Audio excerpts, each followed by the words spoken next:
Salut les croqueurs de ballon, bienvenue sur Terre Terre. Aujourd'hui, je vais pas dire que c'est une émission un peu spéciale parce qu'elles sont toutes un peu spéciales, mais ça me fait quand même grave plaisir d'être avec Ferhat. Ferhat, normalement si vous êtes sur les réseaux, vous le connaissez déjà, il n'y aurait même pas besoin de le présenter. Mais c'est tellement... Moi il m'inspire de ouf et je pense qu'il inspire beaucoup de monde que ça fait longtemps que je me suis dit j'ai envie de faire des trucs avec lui, il y aura des occasions. Pour vous dire la vérité, on a même commencé à discuter de faire un documentaire comme les documentaires qu'on fait sur nous, mais sur Ferhat. Et on n'a pas encore eu le temps parce que c'est un projet tellement ambitieux. Il y a tellement de choses à dire, tellement de choses à filmer que ça prendra un temps fou. Mais on le fera, hein. On le fera. Le rendez-vous il est pris. On va voir quand on peut le faire. Mais en attendant, on s'est dit on va quand même faire des petites vidéos avec lui. Parce que ça fait plaisir de le voir. Il est tellement occupé qu'on n'a pas beaucoup l'occasion. Et parce que voilà, on va se faire plaisir là. Donc là, il nous a concocté plein de choses. Je ne vais pas en parler tout de suite. Mais avant qu'on commence, je voulais qu'on le présente un petit peu. Pour ceux qui le connaîtront éventuellement pas ou pas beaucoup. Ferhat, est-ce que tu veux nous te présenter en 2 mots avant que moi je parte dans des éloges qui durent 1 heure? Je m'appelle Ferhat, j'ai 40 ans, je suis donc directeur technique du club du Paris Alésia FC où je suis bénévole au Stade Elisabeth, là où nous vous recevons aujourd'hui. J'ai à ma charge 52 éducateurs, 8 éducatrices et 800 licenciés. En dehors de ça, je suis ambassadeur et coach pour Nike depuis 14 ans, Nike Football, et je m'occupe notamment de la mise en place des événements, lancement produits, chaussures, et en fait je suis le maillon entre Nike et le foot amateur. C'est peut-être là que vous l'avez vu d'ailleurs, parce qu'il est présent partout, il est présent dans les clubs, il est présent dans les événements, il est présent avec les joueurs pros, il est présent pas. En fait c'est ça qui est ouf et qui est bien, et je pense que c'est ça qui contribue à inspirer, c'est qu'on sait d'où tu viens, c'est présent avec les petits, c'est présent avec les grands, avec les joueurs de street foot, avec les joueurs pros, et en fait tu fais cette connexion comme tu dis entre tout le monde, et ça je pense que les gens ils kiffent de voir ça, parce que tu es grave accessible en plus. C'est pas comme les gens, on les voit hein, les influenceurs, ça y est, ils ont quelques abonnés, ils se prennent pour je sais pas qui, ils sont trop hauts. Non, Ferhat, il est grave open, et ça c'est grave plaisir. Et quand on lui a dit, on fait une vidéo avec toi, direct il a dit vas-y écoute frérot, on se fait un délire. On est entre nous, voilà. On est entre amoureux du ballon, donc ça se fait pas, il n'y a aucun souci. Et qu'est-ce que j'allais dire, tu as parlé un peu d'Alésia, et c'est déjà le premier point pour moi que j'ai trouvé ouf dans sa carrière, c'est qu'il a repris un club qui était un peu en difficulté, il y avait 80 licenciés, et aujourd'hui il y en a 800. 80 licenciés, non en fait il y avait 80 gamins, quand je suis arrivé il y avait à peu près 200 licenciés. Ok, il y avait 80 gamins, 3 éducateurs. Au jour d'aujourd'hui on est à peu près à 650 gamins, et on va dire le reste c'est des adultes, et on est à 60 éducateurs. Et on a lancé notre projet école de foot féminine qui touche que les 5-12 ans. On avait 7 filles à la rentrée, on est à 45, ça arrête pas de monter et c'est tant mieux. Ouais, et en fait c'est ça, je sais pas, moi c'est quand je l'ai rencontré, je sais même plus comment d'ailleurs. C'est sur un événement Nike ou un truc, ouais c'est ça. Mais tout de suite en fait, j'ai vu, je sais pas comment, t'as des gens ils dégagent quelque chose naturellement. Il y a des gens tu dis oula lui il a l'air de se la raconter, je sais pas quoi, je vais pas trop m'approcher. Non Ferhat directement là, ça a matché de ouf et je me dis c'est vraiment bon, j'ai envie de le côtoyer. C'est quelqu'un en fait quand tu le rencontres, t'as envie de faire des trucs avec lui.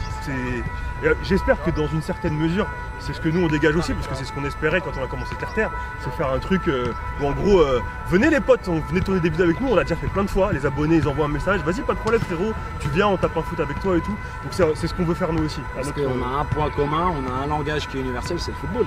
De ouf. Tu parles football, je parle football, il parle football, que ce soit pro, amateur, street, futsal, foot à 11, tant qu'on parle football, on mange football, tout le monde est content. Et je pense qu'on a dans n'importe quel pays du monde, des fois tu as la barrière de la langue, tu mets un ballon, les gens, il n'y a plus de... Exactement, mais on le fait dans tous nos voyages, à chaque fois on arrive, ballon, ça vous dit foot, on joue. Et on a le même, un truc en commun aussi, c'est que dans Terre Terre, dans l'équipe Terre Terre, il y a moi par exemple qui n'ai jamais joué en club, qui adore le foot mais qui n'ai jamais eu l'occasion de jouer en club. Il y a Dorian derrière la caméra qui est ancien joueur pro, il y a Moub qui aujourd'hui est pro en Tunisie, tous les niveaux en fait. Et en fait c'est ça aussi qu'on retrouve dans ton univers en fait. C'est pour ça qu'on s'entend bien. En fait la grosse différence que je trouvais entre toi et nous par exemple, et les influenceurs foot, parce que on peut pas vraiment, enfin t'influences beaucoup de monde. Pour le coup je dirais que t'es influenceur dans la traduction littérale des choses, parce que t'influences les gens, mais t'es pas là pour gratter des produits, etc. Dire nous on charbonne pour notre propre gueule, c'est égoïste, mais on fait ça pour nous faire ce qu'on fait et kiffer et profiter et faire des choses qu'on aime. Ferhat, tu le fais et tu fais profiter les jeunes en fait, tu fais profiter les petits, tu mets bien les joueurs de street foot, les teams caméléons, les petits jeunes comme ça qui veulent faire des choses, tu les mets bien partout et en fait c'est ça que je trouve qu'il y a ce côté altruiste qu'il n'y a pas chez les autres en fait. Dans tout le foot en France, dans l'univers foot en France, il n'y a pas personne d'autre. Moi je fais du foot depuis que j'ai 8 ans, j'ai commencé sur le plateau là où je continue à jouer tous les dimanches. Au jour d'aujourd'hui, j'ai la chance d'être professionnellement à un niveau qui me permet d'avoir des gens qui me font confiance sur des événements, sur des initiatives. Et finalement, je propose et j'offre aux jeunes ce que j'aurais aimé qu'on me fasse à l'époque. Tu vois, à l'époque, pour pas te cacher, nous on avait un tournoi. C'était le tournoi Pareto Foot. On était tout contents parce que les mecs ils t'offraient un t-shirt, il y avait écrit Canal Plus devant, tu saignais au mois d'août pendant la prépa. On était super contents, tu vois, on mangeait du foot. Aujourd'hui, les jeunes ils ont la chance, avec toutes les marques, tous les événements, non seulement de pouvoir faire du foot, mais en plus de ça, ils sont gâtés. Donc, c'est clair. Et si on les gâte, bah, c'est pas pour rien, c'est parce qu'en même temps, on essaie aussi de gâter ceux qui font bouger la communauté football à travers non seulement leur investissement personnel, mais ça va être aussi le fait de faire bouger leur quartier. Tu prends une équipe comme Lato, on parlait de Lato, parmi les équipes, tu prends MP, c'est un garçon, tu vois. Il a inscrit son équipe sur les différents tournois, mais en même temps, il organise la CAN chez lui, à la Bombonera. Tu sais, tout ça, c'est du temps, c'est de l'énergie. Il n'a rien à gagner en faisant. En fait, tu donnes l'info à des gens, dire ah, mais moi aussi, je pourrais faire tel truc, faire bouger un peu les lignes et tout. Et ça, c'est lourd. Mais je veux dire, je pense que je t'ai rencontré avant de commencer Terre, et justement, tu fais partie des quelques personnes qui m'ont dit mais il a raison, il faut que je me bouge le cul pour faire des choses, et il va se passer des choses après. Il y aura du résultat si tu charbonnes. Je me rappelle, on en parlait, on avait échangé. Je t'avais dit lâche rien, lâche pas steak, ça va être long.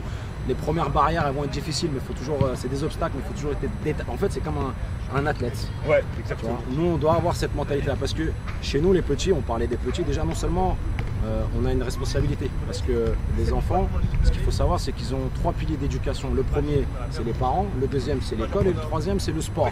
Donc, nous, notamment, c'est le foot.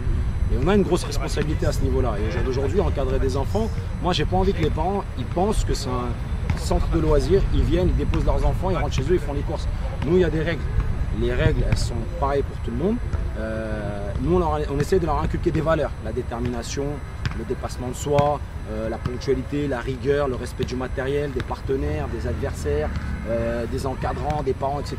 Parce que finalement, au jour d'aujourd'hui, on forme les citoyens de demain. Ouais, mais c'est des bonnes valeurs. Et ça, c'est important. Et par le sport, je trouve que c'est la meilleure des choses. Je suis sûr que les parents, au final, peut-être qu'au début, certains, c'est un peu restrictif, mais je suis sûr qu'ils te remercient. Moi, franchement, je suis super content parce que les parents, ils sont reconnaissants, ils viennent carrément le dire. Avant, pour ne rien te cacher, dans ce club, il n'y avait que des Robes des Renoir.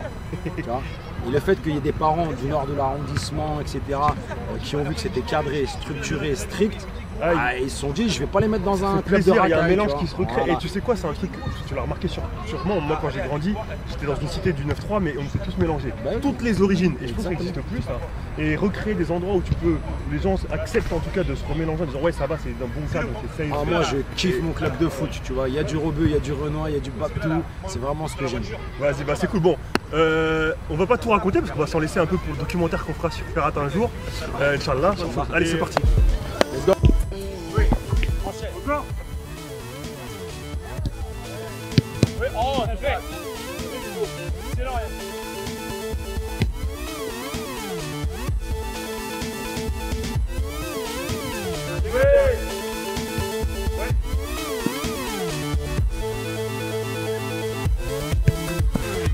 Oh oui!